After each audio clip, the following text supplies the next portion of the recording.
Welcome back to The Explainer. Okay, today we're tackling what might just be the most critical, yet, frequently misunderstood part of the accounting playbook.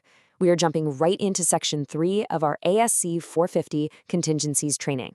In this explainer, we're going to clearly break down the strict rules around gain contingencies, decode the mechanics of recognizing litigation, and finally shine a spotlight on the high-stakes, often missed world of unasserted claims.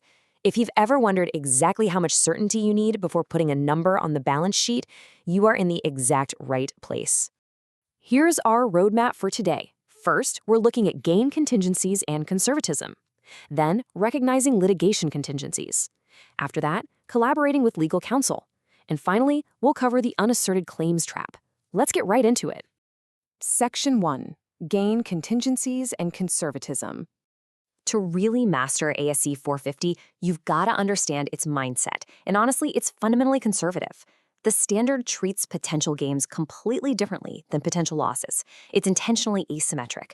For bad news, like losses, you accrue them when they're probable.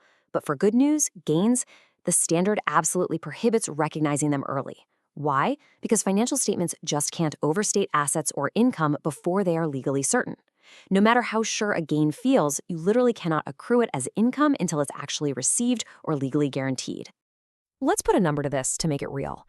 Imagine your company is in a legal battle. You're countersuing and you expect to recover exactly $500,000.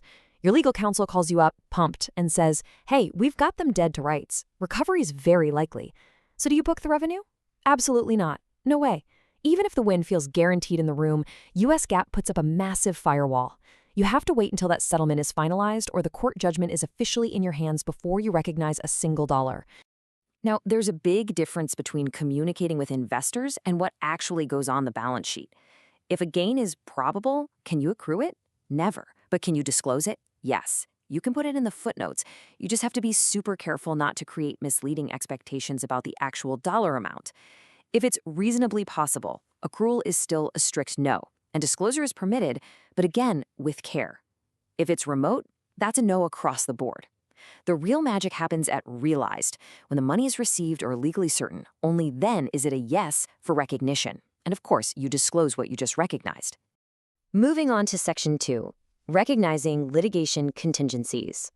All right, so we've covered the strict firewall against early gains. Now let's shift gears to the mechanics of handling the bad news. For a litigation loss contingency, you have to accrue it when two specific steps are true. Step 1, it's probable the entity has incurred a loss as of the balance sheet date. And Step 2, the loss amount can be reasonably estimated. You have to check both boxes. But here's the catch, right? Accounting teams don't make legal judgments. We aren't lawyers. We can't guess what a judge will do. For that probability assessment, we rely entirely on qualified legal counsel, whether that's in-house or external. Which brings us to Section 3. Collaborating with legal counsel. Let's demystify this collaboration. How exactly does accounting get what they need to check those two boxes we just talked about? Well, think of it as an information supply chain. There are exactly 5 key inputs accounting has to extract from legal. First up, current status. Basically, has a claim even been filed, or are we still in discovery, trial, or settlement talks? Second, legal merits. We need counsel's professional view on how strong the claim against the company actually is. Third, the probability assessment. Tying back to earlier, does counsel think a loss is probable, reasonably possible, or remote? Fourth is the loss estimate. What's the estimated range of damages if things go south? And fifth, insurance. Is any part of this loss actually covered by a policy, and is getting that recovery probable?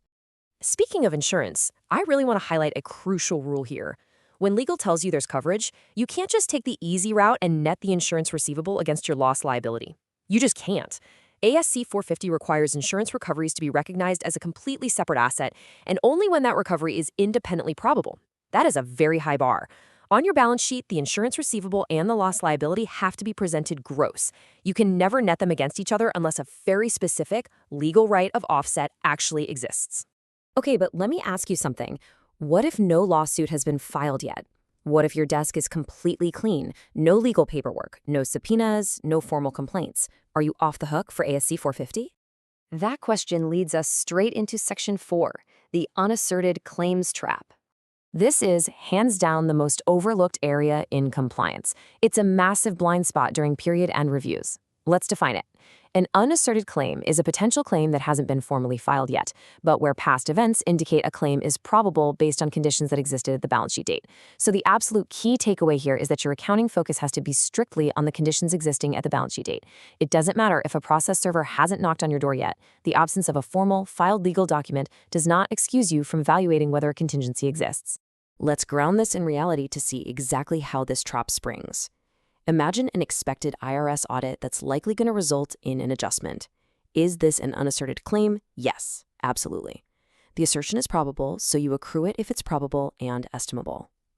Okay, what about environmental contamination discovered right before year-end, but no regulator has reached out yet? Is that an unasserted claim? Again, yes.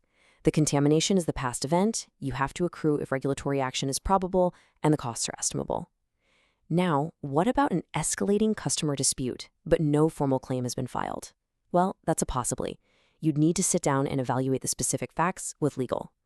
And finally, a general product recall risk, but no specific incident has happened yet. That's also a possibly.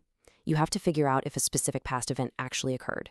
Just having a general worry about product quality isn't a contingency. You need a specific event. And that brings us to the ultimate takeaway for this explainer. It's so common for teams to only focus on the active, filed lawsuits sitting on their desks during a period-end review. But to be truly compliant, you have to step back and ask yourself this one crucial question. Has a past event occurred that could trigger a claim? Because whether it's environmental contamination, a known regulatory violation, or just a customer dispute quietly boiling over, those are all potential unasserted claims. So keep your eyes peeled for those past events, strictly enforce that firewall against early gains, and always collaborate closely with your legal team on losses. Thanks for hanging out with me to master ASC 450 Section 3, and make sure you keep these principles front and center during your next reporting cycle.